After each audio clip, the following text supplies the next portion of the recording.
I want you to hypnotize me, she said. Do it before the dawn, for I feel that then I can speak and speak freely. Be quick, for the time is short. Without a word, he motioned her to sit up in bed. Looking fixedly at her, he commenced to make passes in front of her, from over the top of her head downward, with each hand in turn. Mina gazed at him fixedly for a few minutes, during which my own heart beat like a trip hammer, for I felt that some crisis was at hand. Gradually her eyes closed, and she sat stock still. Only by the gentle heaving of her bosom could one know that she was alive.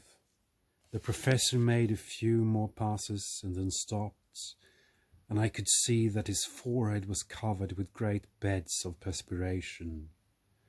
Mina opened her eyes, but she did not seem the same woman. There was a far-away look in her eyes, and her voice had a sad dreaminess which was new to me.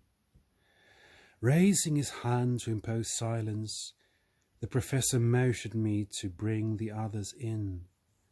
They came on tiptoe, closing the door behind them, and stood at the foot of the bed looking on. Mina appeared not to see them. The stillness was broken by Van Helsing's voice, speaking in a low, level tone, which would not break the currents of her thoughts. Where are you? The answer came in neutral way. I do not know. Sleep has no place it can call its own. For several minutes there was silence. Mina sat rigid, and the professor stood staring at her fixedly. The rest of us hardly dared to breathe. The room was growing lighter.